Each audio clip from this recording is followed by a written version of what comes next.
नमस्कार दर्शक बंधु मु उमाकांत डेली डोज को आपन को पुणी थर स्वागत। आज हम जानिबा जोटा कि Odisha public service commission OPSC तरफ आपनकर जोटा कि पोस्ट ग्रेजुएट टीचर पई भारी आछि विभिन्न हायर सेकेंडरी स्कूल पई।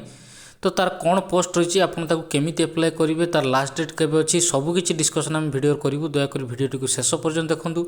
आउ जदि आप मो चैनल नुआ अच्छा एमती वीडियो अपडेट जानापी चाहूँ दयाकोरी मो चैनल को लाइक करूँ, शेयर करूँ, सब्सक्राइब करने भूलु ना। आउ सब्सक्राइब कर सारे पाखर थी बेल आइकन टी दबाई दिखाँ जहाँफल जिते वीडियो अपलोड करी आपण मैंने पाइपर सर्वप्रथम। आसतु आरंभ करवा। तो दर्शक बंधु ये हूँ से ऑफिशियल नोटिफिकेशन जोटा कि आपंकर ओडिशा पब्लिक सर्विस कमिशन तरफ आपंकर भारी आसी कौन पोस्ट पाई जोटा कि आपंकर पोस्ट ग्रेजुएट टीचर पाई आपंकर भारी आसी जोटा कि आपंकर गवर्नमेंट हायर सेकेंडरी स्कूल मानकर आपंकर वैकेंसी भारी आसी। तो जहाँ कि आपंकर स्टार्ट डेट रोचे 18/12/2021 रु ऑनलाइन अप्लाई स्टार्ट रहिबो, जहाँ कि एंड डेट रोचे लास्ट डेट आपंकर 2/1/2022 ता सहित 9/1/2022 पूर्व आपंकर ऑनलाइन एप्लिकेशन को सबमिट करिवार लास्ट डेट रोचे। तो तार कौन कौन पोस्ट रही आसत थोड़ा देखीदे। तो ये विभिन्न पोस्ट पर वैकेंसी बारी आसी जमीक anthropology, botany, commerce, chemistry, education, English ये विभिन्न पोस्ट पर आपंकर वैकेंसी बारी आसी। सहित कौ जो डिसिप्लिन केतोटी पोस्ट अच्छी ता सहित आपंकर रिजर्वेशन कैटेगरी जमीक एससी केतोटी अच्छी, एसटी केतोटी अच्छी, एससी बीसी केतोटी अच्छी तार डिटेल्स आप नोटिफिकेशन देती। ता सहित पीडब्ल्यूडी आप जोटा कि 4% ऑफ टोटल वैकेंसी रोची, एक्स सर्विसमैन आपंकर रोची जोटा कि 3% ऑफ टोटल वैकेंसी आउ जोटा कि स्पोर्ट्स पर्सन 1% आप रोची जोटा कि टोटल वैकेंसी।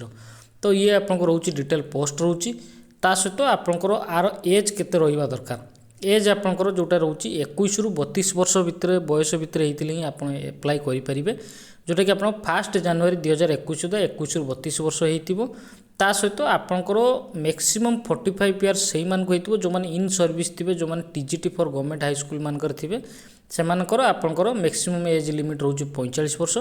ता सहित एज रिलैक्सेशन रोचे जोटा कि आपंकर 5 वर्ष एज रिलैक्सेशन रोचे कौ मानक SC, ST, SC BC, ex serviceman किंबा वुमेन आपंकर 5 वर्ष एज रिलैक्सेशन रोचे।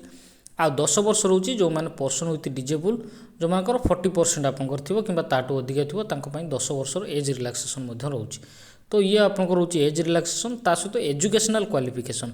एजुकेशनल क्वालिफिकेशन कौन होता दरकार, a candidate must have master degree in subject concern from a recognised university and have possessed 2-year post graduate master course or integrated 6-year post graduate master course from regional college of education recognized by NCERT in the concerned subject। तो ये आपंकर रहिबा दरकार आपंकर educational qualification. ता सहित a candidate must have BEd और equivalent degree recognized by the National Council for Teacher Education New Delhi as equivalent with BD from a recognized university provided that BD qualification shall not be the mandatory eligibility criteria for the post of postgraduate teacher in the subject where BD course is not offered।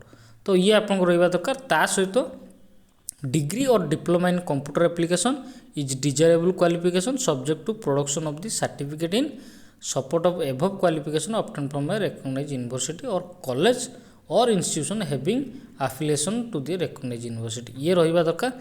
ता सहित BEd qualification for the subject other than botany, chemistry, English, economics, geography, history, Hindi, mathematics, Odia, physics, political science, Sanskrit and geology shall not be mandatory eligibility criteria for the post of post graduate teacher। तो ये आपंकर educational qualification रोचे। ता सहित आपंकर जोटा कि examination फी जोटा कि 400 टंका आपंकर रोचे जोटा कि आपंकर ऑनलाइन ही पेमेंट करने पड़ो।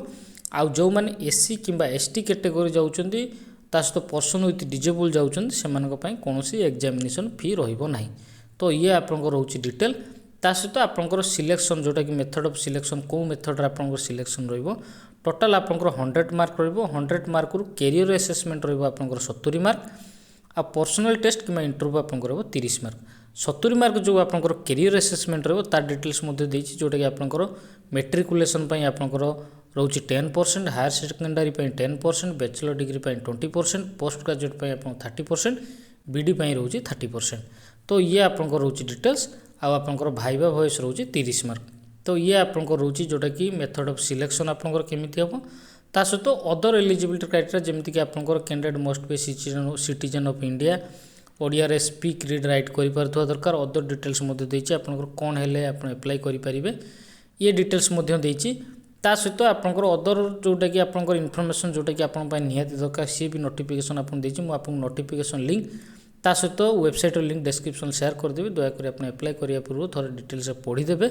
ତା ସହିତ ଆପଣଙ୍କର କ'ଣ କ'ଣ ଡକୁମେଣ୍ଟ ଦରକାର ତା ଡିଟେଲ୍ସ ମଧ୍ୟ ଆପଣଙ୍କର ନୋଟିଫିକେସନ୍ ଦେଇଛି, ଦୟାକରି ସେଟାକୁ ମଧ୍ୟ ଦେଖିଦେବେ।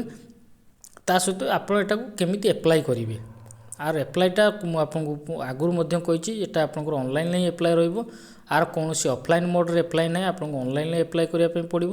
ତ ଯାହାର କି ୱେବସାଇଟ୍ ଆପଣଙ୍କର ରହୁଛି http://opsc.gov.in। ଏଇ ୱେବସାଇଟ୍ରେ ଯାଇକି ଆପଣଙ୍କୁ ଅନଲାଇନ୍ରେ ହିଁ ଆପ୍ଲାଏ କରିବା ପାଇଁ ପଡ଼ିବ, ତା'ର ଅଫଲାଇନ୍ ମୋଡ଼୍ କୌଣସି ବି ନାହିଁ। ତ ଇଏ ବହୁତ ବଢ଼ିଆ ପୋଷ୍ଟ ବାହାରି ଆସିଛି, ଯେଉଁମାନଙ୍କର ଏଲିଜିବିଲିଟି ରହୁଛି ଦୟାକରି ଆପ୍ଲାଏ କରନ୍ତୁ। ଧନ୍ୟବାଦ।